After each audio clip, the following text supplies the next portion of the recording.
সমগ্ৰ অসমবাসীৰ কাৰণে এক ভাল লগা খবৰ। ইণ্ডিয়া বুক অৱ ৰেকৰ্ডছত নিজৰ নাম সন্নিৱিষ্ট কৰিবলৈ সক্ষম হৈছে ঐতিহ্যমণ্ডিত হৰভোগৰ বৈৰাপুৰ গাঁও নিবাসী কণমানি এঞ্জেলিকা দাসে। আৰু কণমানি এঞ্জেলিকাই এই ৰেকৰ্ড কৰিবলৈ সক্ষম হৈছে একেৰাহে 23 মিনিট 47 ছেকেণ্ড লাহৰী গগনা বজাই।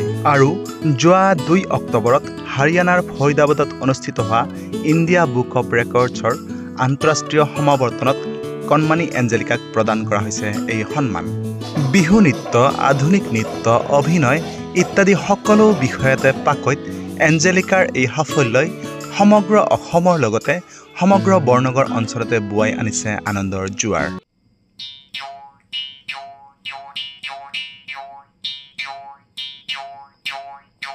সমগ্ৰ অসমবাসীৰ কাৰণে এক সুখবৰ, বিশেষকৈ আমাৰ বৰনগৰবাসীৰ কাৰণে, যে বৰনগৰৰ এগৰাকী কণমানি এঞ্জেলিকা দাস তেখেতে সমগ্ৰ অসমলৈ কঢ়িয়াই আনিছে এক সুনাম।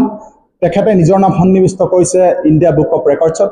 আমাৰ মাজত আছে এঞ্জেলিকা দাস। আচলতে আজি হৰভোগৰ যি দিগন্ত ডান্স একাডেমীয়ে কণমানি এঞ্জেলিকাক এই উপলক্ষে সম্বৰ্ধনা জনাইছে। আৰু আমাৰ মাজত আছে কণমানি এঞ্জেলিকা। আমি এঞ্জেলিকাৰ লগত কথা পাতিম। তোমাৰ চমু পৰিচয়টো দিবা। নমস্কাৰ, মোৰ নাম এঞ্জেলিকা দাস। মোৰ দেউতাৰ নাম নীলাৱজ্যোতি দাস। মোৰ মাৰ নাম অনিন্দিতা দাস।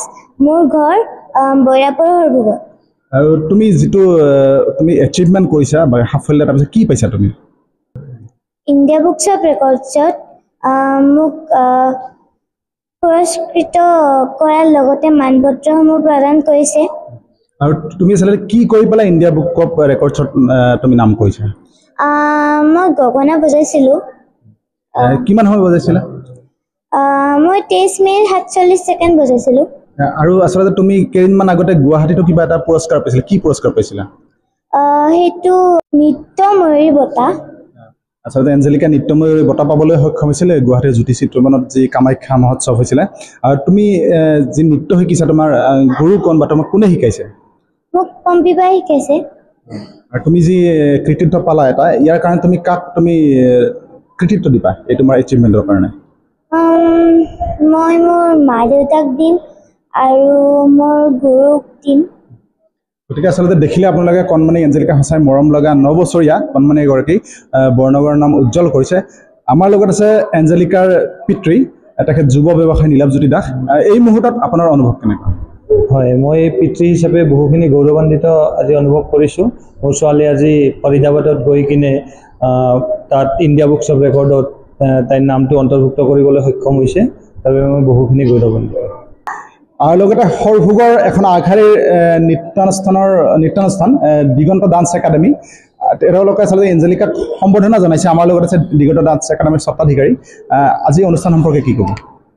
আমি খুবেই আনন্দিত হৈছোঁ যে কণমানি ছোৱালী আমাৰ এঞ্জেলিকাই ইণ্ডিয়া বুক অৱ ৰেকৰ্ডত নাম লোৱাৰ কাৰণে সক্ষম হৈছে। সেইটোৰ কাৰণে গোটেই মই বুলিয়ে নহয়, গোটেই বৰনগৰবাসীয়ে গৌৰৱান্বিত কৰিব লাগে।